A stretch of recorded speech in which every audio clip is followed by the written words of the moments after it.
नमस्कार, मैं रवीश कुमार। बांग्लादेश पर हमारी यह दूसरी रिपोर्ट है। लंबी है, उम्मीद है आप पूरा देखेंगे।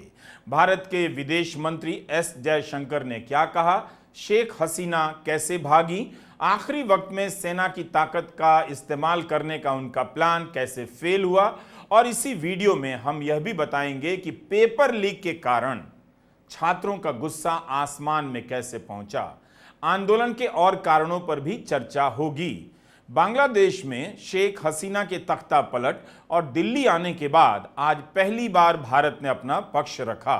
विदेश मंत्री एस जयशंकर ने राज्यसभा को बताया कि बांग्लादेश में इस समय 19,000 भारतीय रह रहे हैं। इनमें से 9,000 छात्र हैं। जुलाई के महीने में बड़ी संख्या में छात्र भारत आ गए थे। भारत सरकार ढाका के संपर्क में है और वहां की व्यवस्था से उम्मीद करती है कि भारतीयों और भारतीय दूतावासों का ध्यान रखेगी। विदेश मंत्री ने यह भी कहा कि बांग्लादेश में अल्पसंख्यक समुदाय की संपत्ति और मंदिरों पर हमले की खबरें हैं, लेकिन यह हमला कितना व्यापक है अभी स्पष्ट नहीं। मगर भारत सरकार वहां के लोगों और संगठनों के इस पहल का स्वागत करती है, जिन्होंने अल्पसंख्यकों की संपत्ति और मंदिरों को सुरक्षा देने का प्रयास किया है। फिर भी कानून व्यवस्था के सामान्य हो जाने तक हम हालात को लेकर चिंतित रहेंगे। What was particularly worrying was that minorities, their businesses and temples also came under attack at multiple locations. The full extent of this is still not clear. We look forward to the normal functioning once the situation stabilizes.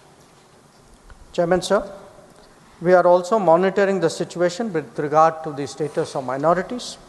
There are reports of initiatives by various groups and organizations to ensure their protection and well-being. We welcome that, but will naturally remain deeply concerned till law and order is visibly restored. Sheikh Hasina के इस्तीफा देने के बाद भारत का ये पहला बयान है और विस्तृत बयान है। विदेश मंत्री ने उन संगठनों का स्वागत किया जिन्होंने हिंदू मंदिरों और संपत्तियों की सुरक्षा की जिम्मेदारी ली है। आज दिन भर भारत में अल्पसंख्यक आबादी की सुरक्षा को लेकर चिंता जताई जाती रही। इस्कॉन के प्रवक्ता ने ट्वीट कर कहा कि महारपुर में उनके मंदिर और मूर्तियों को जलाया गया है। मंदिर किराए की इमारत में था। वहां रहने वाले 3 श्रद्धालु फिलहाल सुरक्षित हैं। मीडिया की खबरों के अनुसार अन्य मंदिरों पर भी हमले की घटनाएं हुई हैं, लेकिन दूसरी तरफ बांग्लादेश से ही इस तरह की कई तस्वीरें आई हैं जिनमें वहां के नागरिक मंदिरों के बाहर पहरा दे रहे हैं। ये तस्वीरें सोशल मीडिया पर भी वायरल हैं कि किस तरह छात्रों ने रात भर मंदिरों के बाहर पहरा दिया और हिंदुओं की संपत्ति को लोग घेर कर खड़े रहे ताकि कोई नुकसान ना पहुंचा पाए। ऐसी तस्वीरें भी आई हैं। आंदोलन का नेतृत्व करने वाले छात्र मोर्चा ने भी अपील की है कि अल्पसंख्यकों की संपत्ति और जान माल को कोई नुकसान ना पहुंचे। बांग्लादेश में हिंदू अल्पसंख्यक कहे जाते हैं। विदेश मंत्री का इन प्रयासों को नोट करना, सराहना करना एक तरह से वहां की जनता से संवाद भी है कि इन संपत्तियों को निशाना बनाना उचित नहीं होगा। उनका यह बयान बांग्लादेश के अल्पसंख्यक समुदायों के बीच भरोसा भी पैदा करेगा। बांग्लादेश के राष्ट्रपति मोहम्मद शहाबुद्दीन ने भी अपील की है कि अल्पसंख्यकों की संपत्ति को नुकसान ना पहुंचाएं, बल्कि उनकी रक्षा करें। विदेश मंत्री ने किसी खास हिंदू मंदिर का नाम नहीं लिया जिस पर हमला हुआ है, लेकिन खबरें चल रही हैं कि इस्कॉन मंदिर पर हमला हुआ है। इस तरह के हमले किसी भी आंदोलन के प्रगतिशील होने पर सवाल उठाते हैं। ट्विटर पर छात्रों के बयान चल रहे हैं बांग्लादेश के कि अल्पसंख्यकों को कोई नुकसान नहीं पहुंचने दिया जाएगा। दैनिक भास्कर ने ट्वीट किया है कि बांग्लादेश की ढाका यूनिवर्सिटी की स्टूडेंट ने अखबार से कहा है कि इंडियन मीडिया में बताया जा रहा है कि जमात शिविर और मुस्लिम हिंदुओं पर हमला कर रहे हैं। यह सरासर गलत है। आंदोलन से जुड़े छात्र खुद मंदिरों और हिंदुओं के घरों के आगे तैनात हैं। आंदोलन में कट्टरपंथी तत्वों के होने के आरोप पहले से भी लगते रहे हैं। हिंदुओं की संपत्ति और उनकी दुकानों पर हमला आंदोलन की साख को और कमजोर करेगा। बांग्लादेश के मानवाधिकार के लिए काम करने वाले वकील दावा कर रहे हैं कि आंदोलन में ऐसे तत्व नहीं हैं और ना यह आंदोलन हिंदुओं के खिलाफ है। It is the goal of the next generation to build a Bangladesh where it's free for all citizens, especially minority groups. In fact, Nahid Islam and Asif Mahmood and the rest of the student quota reform coordinators have called for all students across the nation, requesting them to form small groups on behalf of the movement to protect every temple, every religious site, and assist and ensure that our Hindu, Christian, Buddhist, and other minority group brothers and sisters are safe. सबकी नजर इस बात पर थी कि भारत बांग्लादेश के हालात को लेकर क्या कहता है। विदेश मंत्री ने कहा कि कई दशकों और कई सरकारों के समय से भारत और बांग्लादेश के बीच करीबी संबंध रहे हैं। हाल की घटना को लेकर सभी राजनीतिक दल इससे चिंतित भी हैं। जनवरी 2024 के चुनाव के बाद ही वहां तनाव पैदा होने लगे, ध्रुवीकरण बढ़ गया और तभी छात्र आंदोलन शुरू हुआ जो उग्र रूप लेने लगा। विदेश मंत्री ने आंदोलन के दौरान हिंसा और सरकारी संपत्ति के नुकसान पहुंचाए जाने का भी जिक्र किया। उन्होंने कहा कि भारत की सरकार पहले भी वहां संपर्क में थी और सभी पक्षों से संयम और शांति बनाए रखने की अपील कर रही थी और अब भी कर रही है। जयशंकर के बयान का भी अंतर्राष्ट्रीय स्तर पर विश्लेषण होगा कि भारत ने अपनी पहली प्रतिक्रिया को किस रूप में देखा है, शेख हसीना को किसी तरह का समर्थन दिया है या नहीं। Across the political spectrum. Since the election in January 2024, there has been considerable tension, deep divides, and growing polarization in Bangladesh politics. This underlying foundation aggravated a student agitation that started in June this year. There was growing violence, including attacks on public buildings and infrastructure, as well as traffic and rail obstruction. The violence continued through the month of July. Throughout this period, we repeatedly counseled restraint and urged that the situation be diffused through dialogue. Similar urgings were made to various political forces with whom we were in touch. So, despite a Supreme Court judgment on 21 July, there was no let-up in the public agitation. Various decisions and actions taken thereafter only exacerbated the situation. The agitation at this stage coalesced around a one-point agenda, that is that the Prime Minister, Sheikh Hasina, should step down. On 4th August, events took a very serious turn. Attacks on the police, including police stations and government installations, intensified even as overall levels of violence greatly escalated. Properties of individuals associated with the regime were torched across the country. What was particularly worrying was that minorities, their businesses and temples also came under attack at multiple locations. The full extent of this is still not clear. Sir, on 5th August, demonstrators converged in Dhaka despite the curfew. Our understanding is that after a meeting with leaders of the security establishment, Prime Minister Sheikh Hasina apparently made the decision to resign. At very short notice, she requested approval to come for the moment to India. We simultaneously received a request for flight clearance from Bangladesh authorities. She arrived yesterday evening in Delhi. विदेश मंत्री ने अपने संबोधन में शेख हसीना को प्रधानमंत्री कहा, पूर्व प्रधानमंत्री नहीं, जबकि उनका इस्तीफा हो चुका था। उनका यह कहना कि आंदोलन का एक ही एजेंडा था, शेख हसीना पद छोड़ें, काफी मायने रखता है।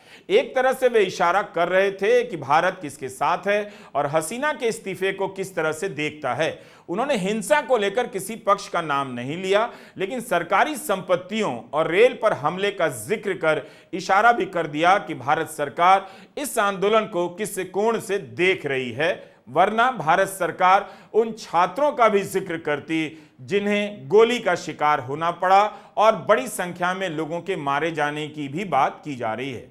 विदेश मंत्री का यह जिक्र करना कि सरकार से जुड़े लोगों की संपत्तियों को निशाना बनाया गया है, काफी महत्व रखता है। उनके बयान से यह भी लगता है कि शेख हसीना अभी भारत में रहेंगी। विदेश मंत्री ने बांग्लादेश के घटनाक्रम के पीछे किसी बाहरी शक्ति के हस्तक्षेप का जिक्र नहीं किया। अपने बयान से पहले उन्होंने विपक्ष के नेताओं से मुलाकात की। इस बैठक में नेता प्रतिपक्ष राहुल गांधी और अन्य दलों के नेता भी शामिल थे। रक्षा मंत्री राजनाथ सिंह भी मौजूद रहे।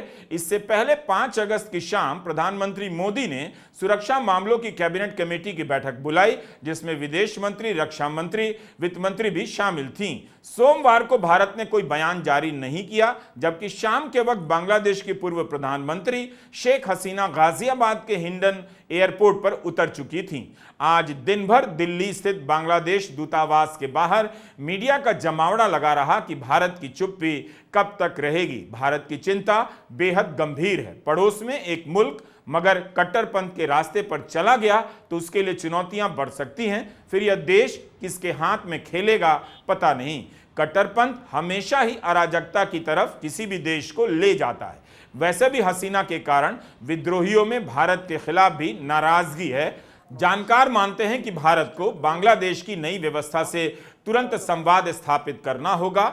जयशंकर ने कहा कि भारत की सरकार ढाका के संपर्क में है, लेकिन वहां हालात तेजी से बदल रहे हैं, विकसित हो रहे हैं। सीमाओं को भी सतर्क कर दिया गया है। The situation in Bangladesh, sir, is still evolving. The Army Chief, General Waqar-uz-Zaman, addressed the nation on 5th August. He spoke about assuming responsibility and constituting an interim government. We are in close and continuous touch with the Indian community in Bangladesh through our diplomatic missions. There are an estimated 19,000 Indian nationals there, of which about 9,000 are students. The bulk of the students, however, have already returned to India in the month of July on the advice of the High Commission. In terms of our diplomatic presence, in addition to the High Commission in Dhaka, we have assistant High Commissions in Chittagong, Rajshahi, Khulna and Sylhet. It is our expectation that the host government will provide the required security protection for these establishments. We look forward to their normal functioning once the situation stabilizes. Chairman, sir, we are also monitoring the situation with regard to the status of minorities. There are reports of initiatives by various groups and organizations to ensure their protection and well-being.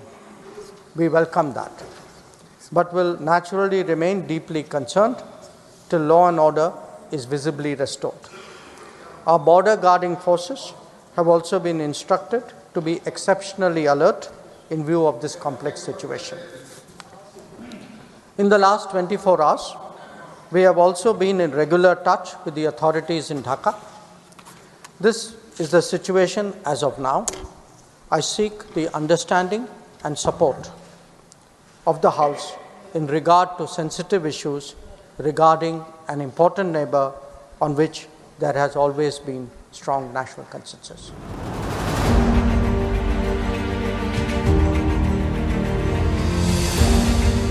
Bharat की यह पहली प्रतिक्रिया है। अब हम आते हैं बांग्लादेश में आंदोलन क्यों हिंसक हुआ, इसके पीछे क्या क्या कारण रहे। आपको जानकर हैरानी होगी कि यहां आरक्षण के साथ साथ पेपर लीक का मुद्दा भी व्यापक रूप से आक्रोश का कारण बना। जिस समय कोटा बहाल करने का फैसला आया, उसी समय यह पर्दाफाश भी हुआ कि बांग्लादेश की सबसे बड़ी परीक्षा सिविल सेवा की परीक्षा का पेपर लीक हुआ है और यह खेल पिछले 12 वर्षों से चल रहा है। हम इस वीडियो में पेपर लीक और वहां के आंदोलन के अन्य कारणों की बात करेंगे। आखिर क्यों वहां नारे लगे कि स्वैराचार निपट जाग, गणतंत्र मुक्ति पाक, यानी तानाशाही तुम कुर्सी छोड़ो, गणतंत्र को मुक्ति दो। बांग्लादेश में नारा तानाशाही को लाने का नहीं लग रहा, उसकी विदाई का लग रहा है। लोकतंत्र अमर रहे का नारा लगाया जा रहा है। यह आज का ढाका है। सड़क की भीड़ से लगता है नोएडा, आगरा या पटना है। रिक्शे और लोगों से भरी यह सड़क बता रही है कि एक हिस्से में जनजीवन सामान्य हुआ है। इंटरनेट, ब्रॉडबैंड की सेवाएं बहाल हो चुकी हैं, क्योंकि उस देश को समझ आ गया है कि इंटरनेट बंद करने और फेसबुक, व्हाट्सएप बंद करने से कोई फायदा नहीं होता। जनता सरकार के झूठ और अत्याचार को समझ लेती है। बांग्लादेश के राष्ट्रपति मोहम्मद शहाबुद्दीन ने कहा है कि छात्र आंदोलन के दौरान गिरफ्तार किए गए सभी को रिहा किया जाएगा, उनका इलाज भी होगा। अभी तक वहां लोग इलाज कराने नहीं जा रहे थे क्योंकि पुलिस अस्पतालों से उठाकर ले जा रही थी, लापता कर दे रही थी। राष्ट्रपति ने 3 महीने के भीतर नया चुनाव कराने की घोषणा की है। यहाँ पार्क में लोग जमा हुए हैं। इस वीडियो को देखकर लगता है जीत का जश्न मनाया जा रहा होगा।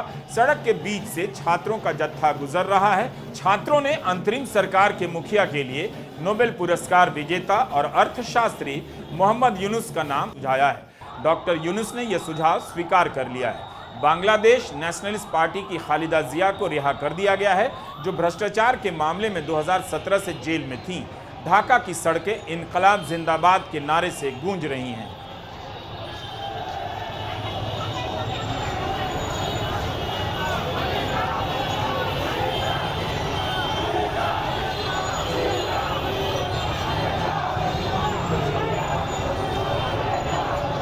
बांग्लादेश में जो हुआ उसके पीछे 2 थ्योरी चल रही है। एक चीन और पाकिस्तान का हाथ हो सकता है और दूसरा अमेरिका का हाथ हो सकता है।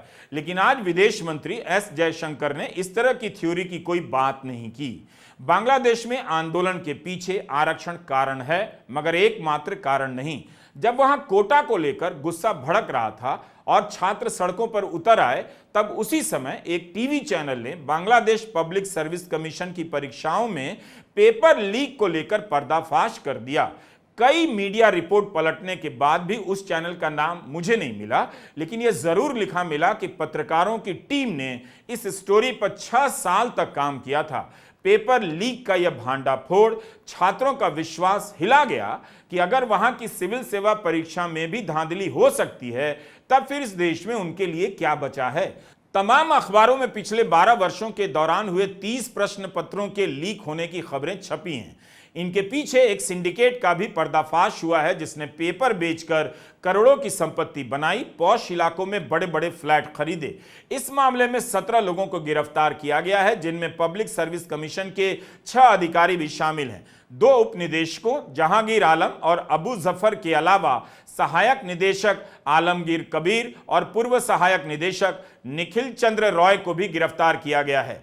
बांग्लादेश में स्कूल कॉलेज के एडमिशन में या दूसरे दर्जे की नौकरियों के पेपर लीक की बात आम थी, मगर किसी को यकीन नहीं हुआ सिविल सेवा की परीक्षा का पेपर लीक हो सकता है और इस रास्ते से धांधली के जरिए कोई अधिकारी बन सकता है। छात्र कोटा का विरोध इसलिए भी कर रहे थे कि इसका लाभ उठाकर अवामी लीग के काडर को नौकरियों में भरा जा रहा था, लेकिन फर्स्ट क्लास की नौकरी में धांधली की खबर ने उनके विश्वास और हौसले को तोड़ दिया। जब आप किसी एक संस्था पर गहरा विश्वास करते हैं और उसी से भरोसा टूट जाए, तो दूसरी संस्थाओं से भी भरोसा उठने लग जाता है। शेख हसीना को लगता रहा कि हर तरह के नियंत्रण और दमन से वो निकलती चली जाएंगी, लेकिन छात्रों पर गोली चलाने की एक गलती ने उन्हें देश से भागने पर मजबूर कर दिया। उनके राज में विपक्ष को जेल भेजना, सवाल करने पर पत्रकारों को जेल भेजना आम हो गया। यही नहीं, पुलिस रिमांड का क्रूर इस्तेमाल हुआ। गिरफ्तारी के बाद पता ही नहीं चलता था बंदा कहां गया। अमेरिका ने बांग्लादेश की पुलिस RAB को प्रतिबंधित भी किया है। आतंकवाद और उग्रवाद पर काबू पाने के लिए पुलिस की यह शाखा बनाई गई, लेकिन धीरे धीरे वह खुद ही आतंक का पर्याय बनती चली गई, ऐसा लिखा मिला। हसीना सरकार के मंत्रियों और तंत्रों को लग रहा था वे जो चाहें कर सकते हैं। जुलाई के आंदोलन में मरने वालों की संख्या को लेकर अटकलें चलने लगी। लोग जानना चाहते थे कि सही संख्या क्या है। मीडिया रिपोर्ट के अनुसार कुल 300 से अधिक लोगों की अब तक मौत हुई। करीब 100 लोगों की मौत अकेले बीते रविवार को हुई। खबरों में छपा है कि पुलिस और सेना ने सड़कों पर प्रदर्शनकारियों के साथ बहुत ज्यादती की है और 11,000 लोगों को हिरासत में लिया। सेना के रिटायर्ड अफसरों ने भी लोगों के गायब हो जाने, अत्याचार, गिरफ्तारियों की निंदा की है। पूर्व सेनाध्यक्ष जनरल करीम भुइयां ने निंदा करते हुए बयान दिया है और मांग की है कि सेना को सड़कों से फौरन वापस बुला लिया जाए। विपक्ष के नेताओं ने भी यही मांग की थी, मगर ऐसा नहीं हुआ। ब्रिटेन के अखबार दी इंडिपेंडेंट में कानून मंत्री अनिसुल हक का एक दिन पहले का बयान है कि सुरक्षा बल सब्र से काम ले रहे हैं। अगर नहीं ले रहे होते तो खून खराबा हो चुका होता। मगर उन्होंने साथ में यह भी जोड़ा कि हमारे धैर्य की भी सीमा है। 5 अगस्त को जो लॉन्ग मार्च होना था वह 6 अगस्त के लिए तय था, लेकिन लोगों का धीरज जवाब देने लगा। एक दिन पहले ही लाखों लोग लॉन्ग मार्च टू ढाका में शामिल होने के लिए कर्फ्यू तोड़ते हुए आ गए। आंदोलन के प्रमुख छात्र नेता आसिफ महमूद ने अपने फेसबुक पर यह घोषणा करते हुए लिखा है, अंतिम लड़ाई का समय आ गया है। छात्र नागरिक विद्रोह का अंतिम हस्ताक्षर करने का समय आ गया है। ढाका आइए और इतिहास का हिस्सा बनिए। छात्र ही अब नया बांग्लादेश बनाएंगे।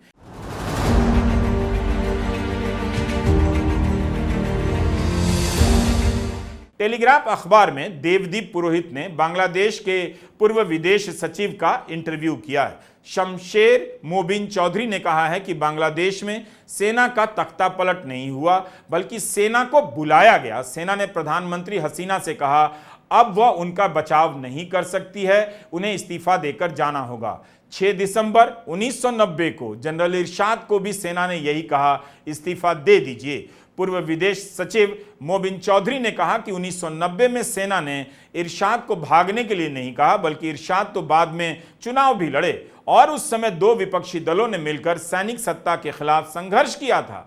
इस बार एक निर्वाचित प्रधानमंत्री को देश से भागना पड़ा है और वायुसेना ने मदद की है। इस इंटरव्यू में पूर्व विदेश सचिव कहते हैं कि शेख हसीना ने कोटा आंदोलन को ठीक से नहीं संभाला और जब मामला हाथ से निकल गया तब जाकर बयान देती हैं, अगर छात्र चाहेंगे तो मैं बात करने के लिए तैयार हूं। उनका यह बयान अहंकार से भरा था। हसीना ने लाखों लोगों को भड़का दिया। पूर्व विदेश सचिव शमशेर मोबिन चौधरी का यह इंटरव्यू काफी महत्वपूर्ण लगता है। उनका यह बयान कि एक आदमी 17 करोड़ की आबादी वाले देश को नहीं चला सकता है, महत्वपूर्ण है। शेख हसीना लोगों की सुन नहीं रही थी। बांग्लादेश के अखबार प्रथम आलो में पत्रकार टीपू सुल्तान ने शेख हसीना के सत्ता छोड़ने से पहले के अंतिम कुछ पलों के बारे में बताया है। लिखा है कि हसीना आखिर तक सत्ता नहीं छोड़ना चाहती थी और इसके लिए पुलिस और फौज की ताकत का इस्तेमाल करने के फिराक में थी। शीर्ष अधिकारियों ने उन्हें समझाने की कोशिश की कि अब ताकत का इस्तेमाल कर स्थिति को संभालना मुमकिन नहीं रह गया, पर वे मानने को तैयार नहीं थी। एक बिंदु पर उन्होंने पुलिस प्रमुख की ओर इशारा करते हुए कहा, पुलिस तो अच्छा कर रही है। तब पुलिस प्रमुख ने जवाब दिया कि मामला ऐसी जगह पर पहुंच गया है कि अब पुलिस भी सख्ती दिखाकर इसे संभाल नहीं पाएगी। अधिकारियों ने शेख हसीना की बहन शेख रेहाना को अलग कमरे में ले जाकर उनसे बात की। उन्हें हसीना को मनाने को कहा।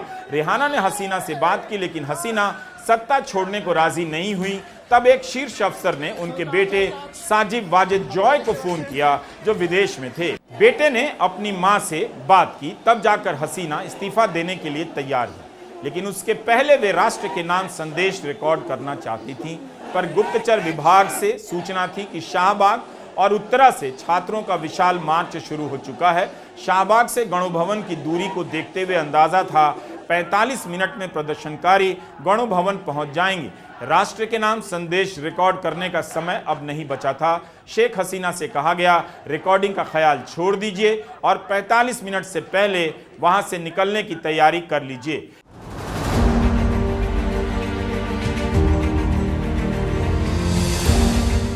इस तरह शेख हसीना, जिनके कार्यकाल में कितने ही प्रदर्शन हुए, इस बार वो हालात संभाल नहीं पाई। देश छोड़कर भागना पड़ा। आंदोलन हो रहा था कोटा समाप्त करने को लेकर। हसीना जिसे 2018 में खुद समाप्त कर चुकी थी, मगर अदालत के फैसले और जनता के गुस्से को समझ नहीं पाई, या फिर सत्ता के अहंकार में उन्हें लगा ही नहीं कि जनता उनके घर तक आ जाएगी। विद्रोह और आंदोलन के दौरान एक और वाकया हुआ जो सुनाना चाहता हूं। पुलिस आंदोलन से जुड़े कुछ छात्रों को अस्पताल से उठाकर ले आती है। डॉक्टर नहीं चाहते थे, फिर भी पुलिस ले जाती है। टीवी चैनल पर फुटेज चलता है कि ये छात्र खुश हैं, खा पी रहे हैं और उनके साथ जासूसी विभाग के प्रमुख हारून हैं। उसी में से एक छात्र ने इशारे से समझा दिया, बंदूक की नोक पर उनसे बुलवाया जा रहा है। उनसे अपील करवाई गई कि आंदोलन वापस हो। छात्र इस खेल को तुरंत समझ गए और अपील ठुकरा दी गई। शाम होते होते छात्र जमा हो गए। प्राइवेट और सरकारी यूनिवर्सिटी के छात्रों के 25 समूहों ने बयान दिया कि हम इस नाटक को स्वीकार नहीं करते और आंदोलन वापस नहीं होगा। उसके बाद जासूसी विभाग के प्रमुख हारून का एक वीडियो वायरल हो जाता है और उन्हें पद से हटा दिया जाता है। हसीना सरकार के मंत्री जितनी भी कहानियां बना रहे थे झूठी साबित होती जा रही थी। जनता को उनकी कहानियों पर विश्वास नहीं रहा। न्यू एज वेबसाइट पर बांग्लादेश के स्थापित पत्रकार शाहिदुल आलम ने एक लेख लिखा कि उन्होंने जब यह समझना चाहा कि आखिर ये छात्र किसकी बात पर भरोसा करते हैं और क्यों नहीं करते हैं, झूठ को तुरंत पकड़कर अपनी बात सीधे सीधे कैसे कह देते हैं, तब उन्हें बांग्लादेश की उस पीढ़ी का पता चला जिसे दुनिया भर में जेन जी कहते हैं, जिनकी पैदाइश 1997 से 2010 के बीच बताई जाती है। यह पीढ़ी खुलकर बात करती है, ना को ना की तरह कहती है, हाँ को हाँ की तरह। शाहिदुल इस्लाम लिखते हैं कि यह पीढ़ी मानती है कि वह ओपनहाइमर फिल्म बनाने वाले क्रिस्टोफर नोलन को देखकर बड़ी हुई है। क्रिस्टोफर नोलन अमेरिकी फिल्म निर्देशक हैं जिनकी मेमेंटो, इंसेप्शन और इंटरस्टेलर जैसी फिल्में अपनी मल्टीपल रियलिटीज, बहुस्तरीय यथार्थ में घट रही उलझी हुई पटकथाओं के लिए जानी जाती हैं। क्रिस्टोफर जेन जी में बड़े लोकप्रिय हैं। बांग्लादेश में 80 के दशक में बन रही बकवास और फूहड़ फिल्मों की संयोग और मेलोड्रामा से भरी कहानियों से यह पीढ़ी काफी आगे निकल गई है। अब उन्हें दिलावर जहां की फिल्मों के डायलॉग सुनाकर बरगलाया नहीं जा सकता है। ये वो पीढ़ी है जो टीवी नहीं देखती, इसलिए टीवी पर कंट्रोल कर सरकार जितना ड्रामा करना चाहे, जेन जी पीढ़ी टीवी नहीं देखती है। पत्रकार शाहिदुल आलम बांग्लादेश की इस पीढ़ी को समझने में कई दिलचस्प बातों को नोट करते हैं। कहते हैं सरकारी शिक्षा व्यवस्था खराब होती चली गई, बहुत से छात्र पढ़ाई नौकरी से दूर हो गए, लेकिन इसी उम्र के कई छात्रों ने इंटरनेट पर ट्यूटोरियल से कई चीजें खुद ही सीख ली, पैसा कमाने लगे, एक नए तरीके का आत्मविश्वास आ गया।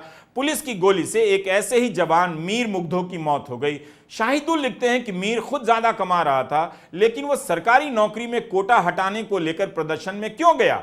क्योंकि उसके दोस्त यार उसमें शामिल थे। उसे भी दोस्तों की तरह लगा कोटा और पेपर लीक गलत है, यहां प्रतिभा के आधार पर नौकरी असंभव है।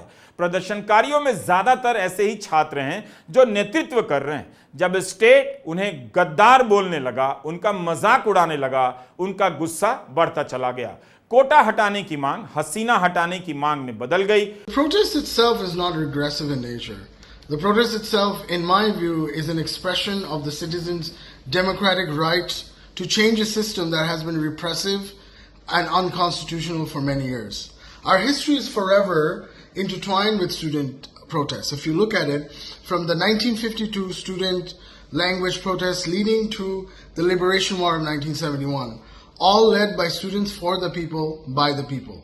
Without student protests, we would not have a sovereign state of Bangladesh or the language I speak.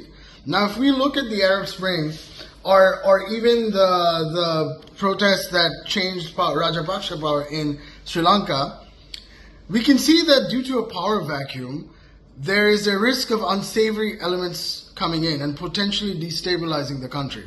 However, I think that this region has always lived with religious harmony for hundreds of years.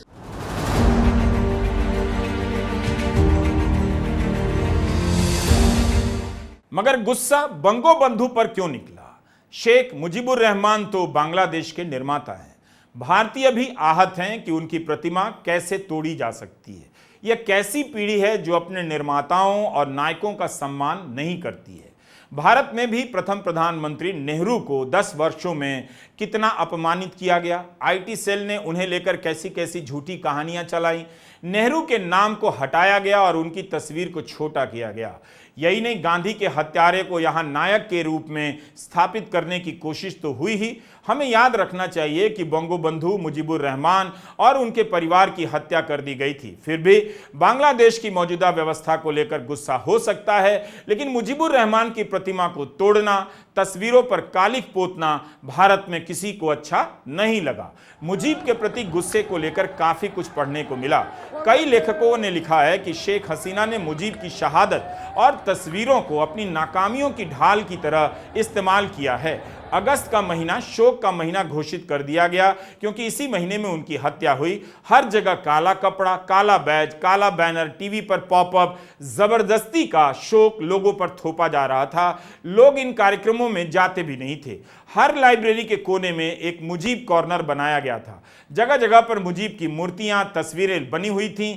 Airport से लेकर सरकारी building तक किसी भी बात पर सवाल उठाने पर स्वतंत्रता विरोधी करार दे दिया जाता था। छात्रों को लगने लगा कि हर सवाल का बचाव मुजीब के नाम से नहीं किया जा सकता।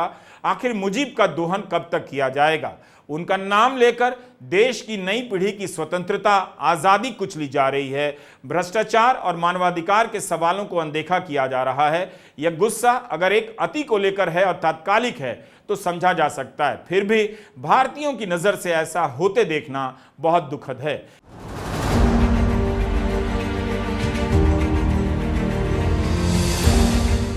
हमने आज के वीडियो के लिए 15 से अधिक लेखों का अध्ययन किया है। इन्हें लिखने वाले बांग्लादेश के ही रिसर्चर, प्रोफेसर हैं जो अलग अलग देशों की यूनिवर्सिटी में पढ़ाते हैं। अब अगर वे अपने देश के बारे में पाकिस्तान, चीन या CIA के इशारे पर लिख रहे हैं तो हमारे पास उनका आधार कार्ड चेक करने का कोई प्रावधान नहीं। हमने बांग्लादेश के एक्सपर्ट के लेखों में यही देखने की कोशिश की है कि वे इस हालात को कैसे बयां कर रहे हैं। उन्हीं की बातों के आधार पर हमने इस वीडियो का स्क्रिप्ट लिखा है। बांग्लादेश के पत्रकार शाहिदुल आलम के एक लेख में एक प्रसंग जरूर मिला कि जब बांग्लादेश के विदेश मंत्री हसन महमूद ने राजनयिकों को बुलाकर हालात के बारे में जानकारी दी, तब अमेरिका के राजदूत ने सवाल कर दिया, मैं हैरान हूं कि आपने प्रदर्शनकारियों को कुचलने वाले वीडियो नहीं दिखाए। पुलिस और सेना के अलावा अवामी लीग की छात्र शाखा के बारे में भी काफी कुछ पढ़ने को मिला। कई वीडियो आए हैं जिसमें बांग्लादेश छात्र लीग के गुंडे छात्रों को मार रहे हैं। ऐसा कोई भी लेख नहीं मिला जिसमें छात्र लीग के नेताओं को आदर्श और शरीफ बताया गया। वत्सल नरेश ने हमारे लिए शिकागो यूनिवर्सिटी से PhD करने वाली नुसरत चौधरी से बात की। नुसरत एंथ्रोपोलॉजिस्ट हैं। उनकी एक किताब है paradoxes of the popular crowd politics in Bangladesh, Stanford University से छपी है। Nusrat Chowdhury journal of Asian studies की बुक रिव्यू एडिटर हैं। बता रही हैं कि सरकारी नौकरियां मुश्किल होती चली गईं, बेरोजगार छात्रों का सब्र टूट गया। Most of these students, many of them, at least the ones who started, go to public universities in Bangladesh. And public service jobs, government jobs, are still some of the most coveted positions. And the existing quota system actually reserved almost 1/3 of the government jobs for members of the families of war veterans of the war of 1971. And like a lot of things in Bangladesh, this was seen as a way for the Awami League regime to basically hire its own people. So although the High Court actually kind of went back and kind of reformed the quota system, by that time, the excessive violence that was unleashed on the students and ordinary citizens actually ended up not satisfying the students, even though their smaller, more specific demand was met. So ultimately, the larger scheme of things, a movement that was about job security, about prospect of getting hired because of your merit and not because of your connection to the political party, became one of the strongest challenges to Sheikh Hasina's regime. सरकार ने छात्रों की मौत के लिए पहले उन्हीं पर दोष मढ़ा, फिर तर्क ले आई कि इस आंदोलन के पीछे BNP और कट्टरपंथी इस्लामिस्ट हैं जो हिंसक बना रहे हैं। शेख हसीना अब कह सकती हैं कि उन्हें हटाने के पीछे किसका हाथ था, चीन का, जिसके साथ मिलकर प्रोजेक्ट पर प्रोजेक्ट वहां लॉन्च कर रही थी, या फिर किसी और देश का। बांग्लादेश के पत्रकार शाहिदुल आलम ने लिखा है कि सरकार इस बात का सबूत नहीं दे सकी कि आंदोलन के पीछे BNP या इस्लामिस्ट हैं। जब ये नहीं चल पाया तो सरकार जिहाद का भूत लेकर आई कि इसके नाम पर विपक्ष और छात्रों को कुचल दिया जाएगा, दुनिया भर के देश उनके साथ खड़े हो जाएंगे। लेकिन शेख हसीना कहने के अलावा कुछ भी नहीं कर पाई। जैसे जैसे इंटरनेट सेवा बहाल होने लगी, तरह तरह के वीडियो आने लगे, दिखाई देने लगा कि छात्र लीग, सरकारी गुंडों ने खूब हिंसा की है, पुलिस ने इनका साथ भी दिया है। मौत के वीडियो से इनकार करना मुश्किल हो गया। अबू सईद का वीडियो ट्रिगर कर गया, उसे नजदीक से कई गोलियां मारी गईं।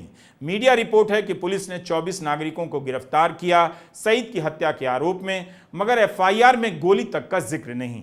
पुलिस शामिल है इसका भी जिक्र नहीं। इंटरनेट बैन को लेकर भी तरह तरह की थ्योरी चलाई गई जो नहीं चल पाई। इंडस्ट्री ने ही सरकार के झूठ को उजागर कर दिया। Despite the fact that it was widely believed to be a sham election, there was no outlet for the people to protest the results or protest the ways in which the election actually happened. And if you remember, there were actually oppositional protests in Bangladesh last summer. And there was a point when people were thinking that the elections might not happen, but the regime managed to go ahead and kind of host the elections. So there have been a lot of disappointments, a lot of betrayals, and the elections of early 2024 were definitely a big part that played a big part in fomenting the anger that the students as well as the ordinary citizens who have supported them have been expressing in the past few weeks in Bangladesh.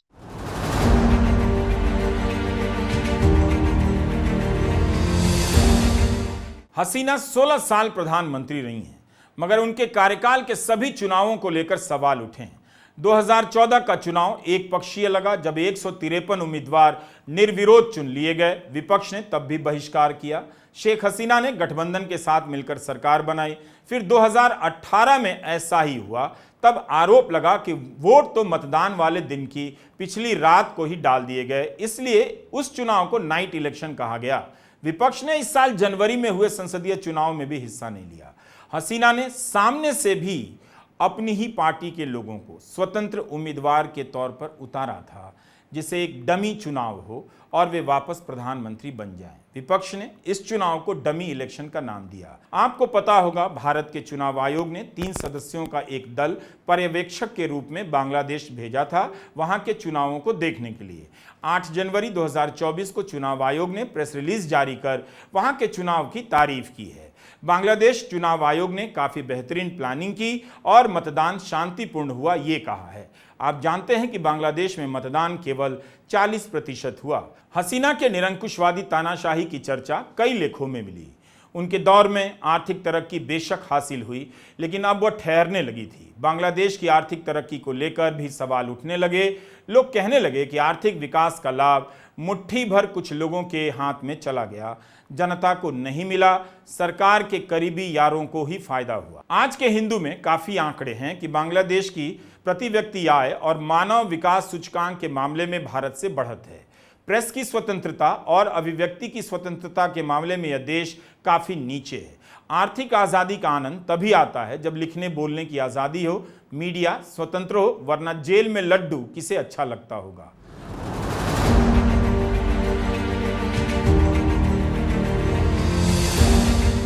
Bangladesh एक व्यक्ति, एक photo, एक नेता, एक party और एक ही narrative का देश बन गया था। हसीना को अंदाज़ा नहीं रहा होगा कि विरोध कहीं और से निकल आएगा। कम्युनिस्ट पार्टी ऑफ बांग्लादेश ने नए चुनाव की मांग की है। हसीना बिजनेस कम्युनिटी को दिलासा देती रहीं कि ये आतंकवादी हैं, उग्रवादी हैं, इन्हें संभाल लेंगी। उन्हें छात्रों में सब दिखा, पाकिस्तान समर्थक, गद्दार, आतंकवादी, लेकिन उन्हें उन छात्रों में अपने देश की जनता दिखाई नहीं दी। उनकी पुलिस ने भी नहीं देखा जिसने उन पर गोलियां चला दी। छात्रों ने नोबेल पुरस्कार विजेता मोहम्मद यूनुस को अंतरिम सरकार का मुखिया बनाने का प्रस्ताव रखा है। इंडियन एक्सप्रेस में एक इंटरव्यू छपा है। अर्थशास्त्री यूनुस कहते हैं, आज की स्थिति का एक सीधा सा विवरण है लोकतंत्र का अभाव। जनता और सरकार के बीच किसी प्रकार का संपर्क नहीं है, क्योंकि सरकार को कई सालों से चुना नहीं गया।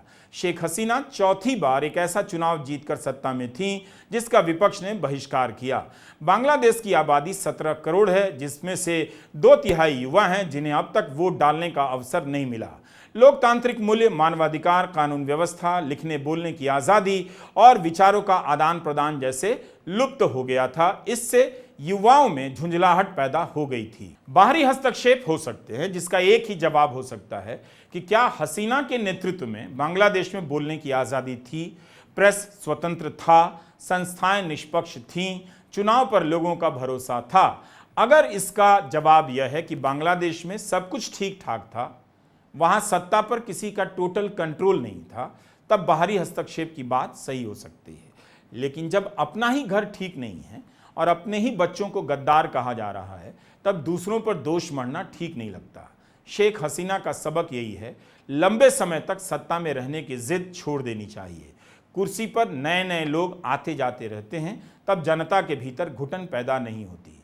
बेहतर है नेताओं को कुर्सी छोड़ने का अभ्यास करना चाहिए। चुनाव हार कर बाहर जाने और दोबारा जीतकर भीतर आने से सिस्टम पर भरोसा बना रहता है। नमस्कार, मैं रवीश कुमार।